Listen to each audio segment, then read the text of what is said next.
कहानी की शुरुआत में हम डैनबी नाम की एक लड़की को देखते हैं जो काफी परेशान सी लग रही थी। वो मन ही मन दुआ करने लगी कि बस किसी भी तरह मैं गायब हो जाऊं यहाँ से। तभी उसकी नजर एक खड्डे पर गई जिसमें बारिश का पानी भरा हुआ था। डैनबी ने पास जाकर देखा तो उसे पानी में कुछ लोग अजीब से कपड़े पहने हुए नजर आए। वो सब बारिश के लिए दुआ कर रहे थे। उन लोगों का कहना था कि पिछले 3 साल से बारिश नहीं हुई, लोग सूखेपन की वजह से मर रहे हैं। तभी अचानक से डैनबी ने उस पानी में छलांग लगा दी और वो सीधा उस जगह पहुंच गई जहां वो लोग बारिश की दुआ कर रहे थे। डैनबी उन सबको देखकर हैरान हो गई। उन लोगों से पूछने लगी कि तुम कोई राजा रानी वाले सीरियल की शूटिंग कर रहे हो ना? लेकिन वहाँ मौजूद राजा को उसकी हरकतें बहुत अजीब लगी। वो थोड़ा घबरा गया और गुस्से से पूछने लगा कि तुम कोई चुड़ैल तो नहीं? डैनबी ने थोड़ा घबरा कर कहा कि मैं कोई चुड़ैल वुड़ैल नहीं हूँ, 12वीं क्लास में पढ़ने वाली एक बच्ची हूँ। इतने सालों में भाषा बहुत बदल जाती है। उसके बोलने के तरीके से लोगों को लगा कि शायद ये कोई जादुई मंत्र पढ़ रही है और वो लोग और भी ज्यादा डर गए। तभी कुछ सिपाहियों ने उसे तलवारों से घेर लिया।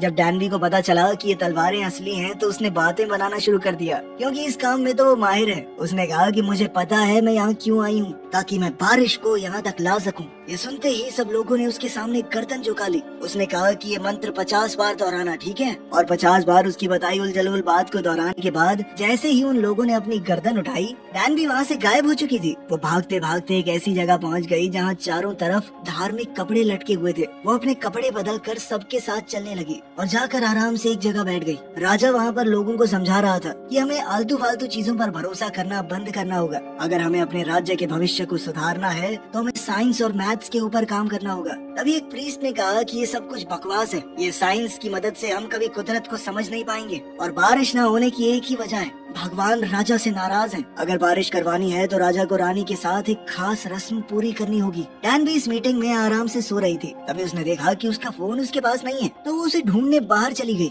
लेकिन राजा के खास सिपाही साइतो ने उसे पकड़ लिया और राजा के पास ले गया। जब तक राजा वहाँ पर आता वो सोचती रही कि अगर बारिश हो जाए तो मैं वापस अपने घर जा सकती हूँ। लेकिन फिर उसे याद आया कि पिछले 3 साल से तो बारिश ही नहीं हुई यहाँ पे। राजा ने कहा कि इस लड़की ने हमें पागल बनाने की कोशिश की है, इसे जीने का कोई हक नहीं है। ये सुनकर डैनबी राजा से अपनी जान की भीख मांगने लगी। उसने कहा कि मैं तो बस एक स्टूडेंट हूँ सर, मुझे तो छोड़ दो। गलती से मैं फ्यूचर से यहाँ पे आ गई, मुझे नहीं पता कैसे। अपनी मौत को सामने देखकर डैनबी के आगे उसकी जिंदगी घूमने लगी कि कैसे वो यहाँ तक पहुँच गई।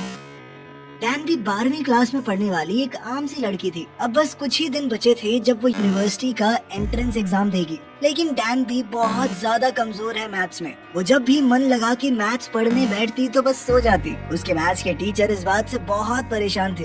एक दिन मैथ्स टीचर ने उसे क्लास में खड़ा कर दिया और एक क्वेश्चन सॉल्व करने को कहा, लेकिन हर बार की तरह वो इस बार भी क्वेश्चन को सॉल्व नहीं कर पाई। टीचर ने गुस्से में उसे सबके सामने जलील किया। घर पहुँचने के बाद डैनबी एक अच्छे स्टूडेंट की तरह टीवी पर गाने लगाकर अपने फोन पे गेम खेलने लगी। तभी उसकी माँ वहाँ आ गई और सबकी माँओं की तरह उस पर ताने कसते हुए बोली कि जैसे तुझे गाने याद है ना, ऐसे पढ़ाई तो याद नहीं होती, बिल्कुल अपने बाप पर गई है, एकदम नकारा। इसके बाद थोड़े और ताने कसने के बाद डैनबी की माँ सीरियल देखने बैठ गई। अपनी माँ का सीरियल देखना डैनबी को बिल्कुल पसंद नहीं था, इसीलिए वो कमरा छोड़कर अपने दोस्त से मिलने चली गई। लेकिन डैनबी के दोस्त ने भी उसे लेक्चर देते हुए कहा कि ये तुम्हारा आखिरी चांस है कॉलेज में एडमिशन लेने का। अगर तुम इस बार भी फेल हो गई तो तुम्हारा फ्यूचर बर्बाद है एकदम। अगली सुबह डैनबी देर से उठी और एग्जाम के लिए भागने लगी। आज वही मेन एग्जाम था। तभी उसकी माँ ने उसे हिम्मत देते हुए कहा कि तुम अपना बेस्ट देना, देखना तुम्हें पक्का अच्छी यूनिवर्सिटी में एडमिशन मिल जाएगा। डैनबी बहुत परेशान थी। सबसे ज्यादा चिंता तो उसे मैथ्स की थी। वो एग्जाम सेंटर पहुंचने तक बस में भी पढ़ती रही।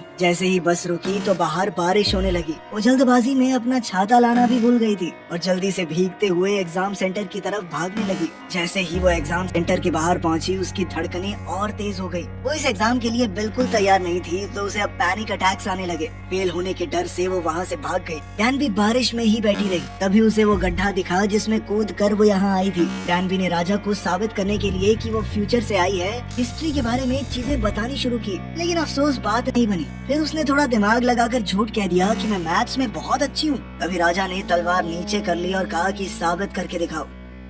राजा ने डैनबी को एक सवाल दिया हल करने के लिए। डैनबी की राइटिंग तो बहुत बेकार थी, लेकिन डायग्राम देखकर राजा समझ गया कि ये सही जवाब है और साथ ही सॉल्यूशन भी बहुत बढ़िया था। ये देखकर राजा का मुंह खुला का खुला रह गया। राजा ने कहा कि हमारे देश के बड़े से बड़े जीनियस भी इस प्रॉब्लम को सॉल्व करने के लिए 3 दिन लगाते हैं, तुमने 1 मिनट के अंदर कर दिया। इसके बाद तो सब लोग डैनबी को ऐसे देख रहे थे मानो वो कोई बहुत बड़ी जीनियस हो। जबकि जिस समय से डैनबी आई थी वहाँ तो वो एकदम नालायक थी, लेकिन इस समय में बाकी सब तो दूसरी क्लास की मैथ्स में फंसे पड़े हैं। अब राजा ने डैनबी को एक ऑफर दिया, अगर तुम हमारे लोगों को मैथ सिखाओ तो बदले में मैं तुम्हें घर भेजने का वादा करता हूँ। डैनबी के पास कोई चारा तो था नहीं, तो वो मान गई। उसका पहला स्टूडेंट खुद राजा है। साथ ही राजा ने उससे कहा कि अब से तुम्हें एक लड़का बन के यहाँ रहना होगा, क्योंकि तुम चाहे जिस मर्जी समय से आई हो, इस जमाने में लड़कियाँ टीचर नहीं होती। डैनबी ये जानकर चौंक गई कि राजा को काउंटिंग तक नहीं आती। डैनबी ने राजा को सिखाने की शुरुआत बेसिक्स से की, पहले नंबर, फिर प्लस माइनस मल्टीप्लाई वगैरह वगैरह। कुछ दिनों में राजा का मैथ्स का टेस्ट होने वाला था। दरअसल राजा ने एक दूसरे देश के आदमी से शर्त लगा रखी थी और वो कॉन्टेस्ट कुछ ही दिन में होने वाला था। राजा ने कहा कि अगर मैं हारा तो सजा तुम्हें मिलेगी। इसीलिए डैनबी बेचारी डर के मारे राजा को पूरी लगन के साथ पढ़ा रही थी।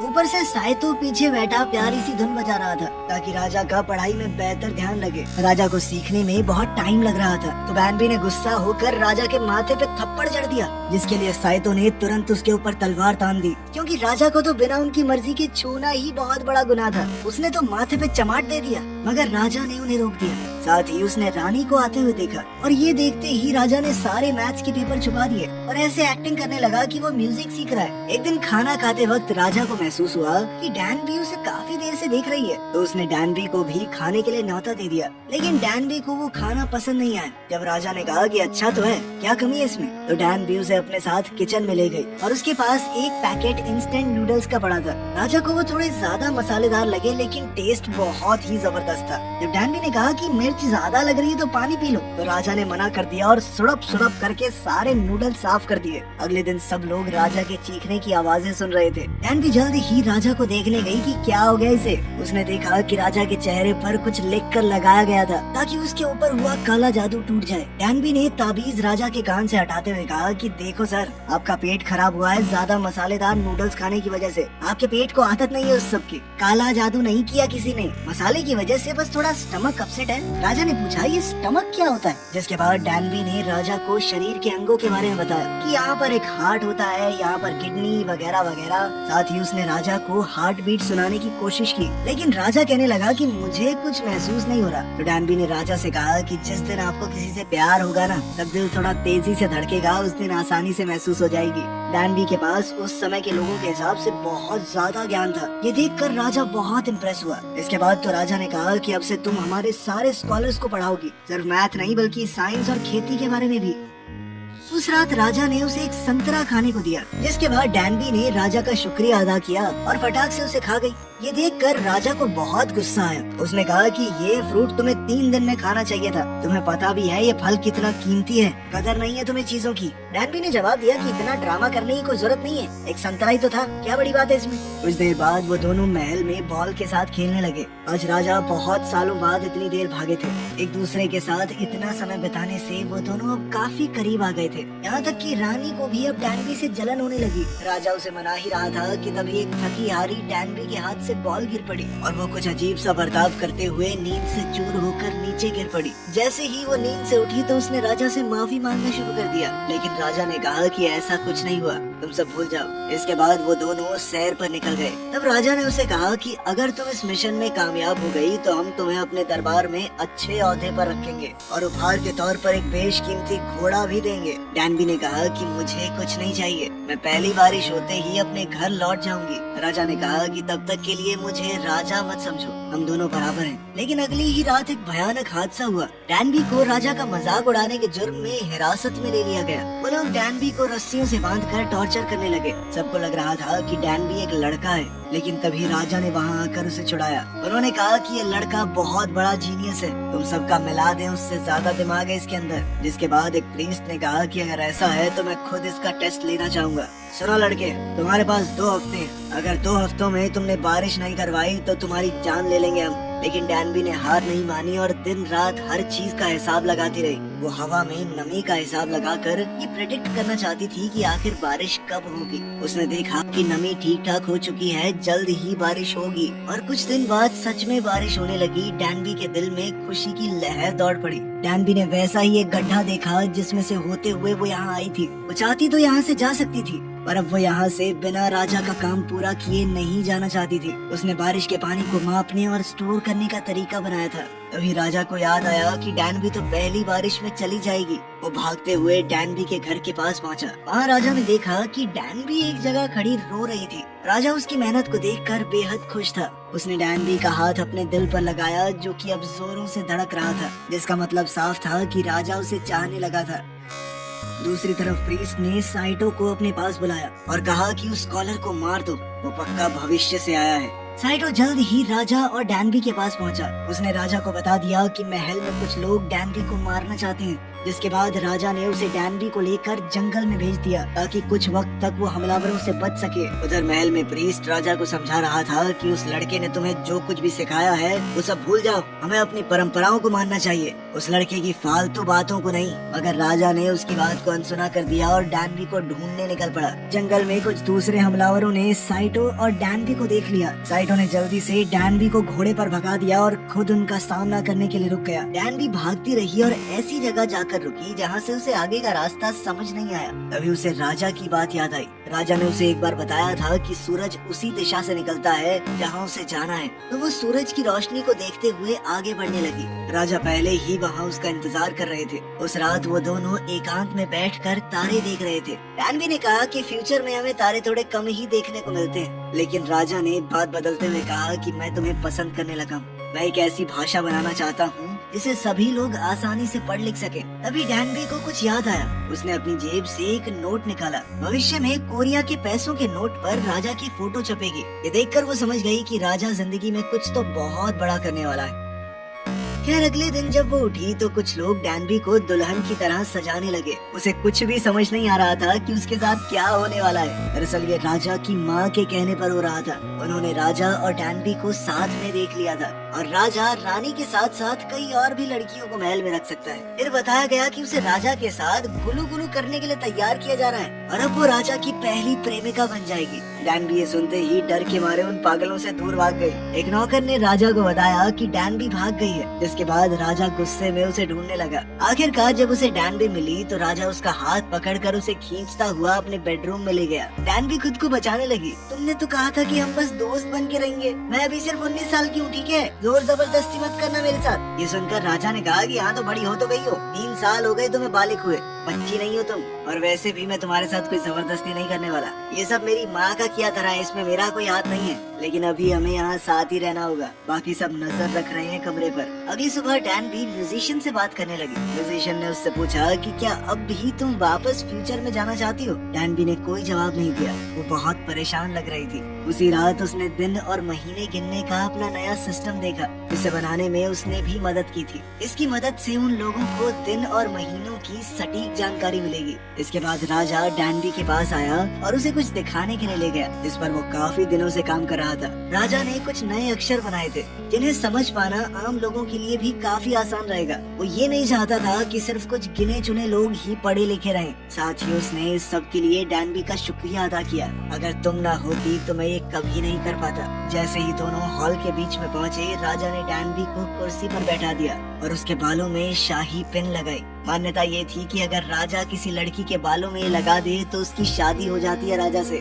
राजा ने डैनबी से पूछा कि क्या तुम पूरी जिंदगी मेरे साथ यहाँ रहोगी। डैनबी ने रोते हुए कहा कि मैं चाहकर भी ऐसा नहीं कर सकती। मैंने खुद से वादा किया है कि पहली बारिश होते ही मैं घर चली जाऊंगी। मेरी माँ मेरा इंतजार कर रही है, वो क्या करेंगी, मेरे बिना अकेली पड़ जाएंगी। जिसके बाद राजा ने बड़े प्यार से कहा तो तुम एक बार जाओ वापस, लेकिन फिर आ जाना अपनी माँ से कहकर, फिर हम दोनों यहाँ साथ रहेंगे। लेकिन डैनबी ने फिर से उसे ठुकरा दिया। राजा को बहुत गुस्सा आया। उसने कहा कि हाँ ठीक है, भविष्य आज के इस राज्य से बहुत अच्छा होगा। यहाँ सब लोग अनपढ़ हैं, बीमारियाँ फैलती हैं, तुम्हें वहीं होना चाहिए। ये कहकर राजा एक दिल टूटे आशिक की तरह वहाँ से चला गया। डैनबी हॉल में खड़ी उसे देखती रही। तभी अचानक पीछे से किसी ने डैनबी के सर पर डंडे से वार किया और उस पूरी बिल्डिंग को आग लगा दी। जब राजा को महसूस हुआ कि कुछ तो गड़बड़ है तो वो अपनी जान पर खेलकर डैनबी को बचाने के लिए भागा।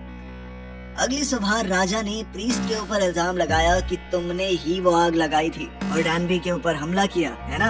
लेकिन प्रीस्ट कहने लगा नहीं नहीं, मैंने कुछ नहीं किया। लेकिन उसके हाथों पर अभी भी धुएं और राख के निशान थे।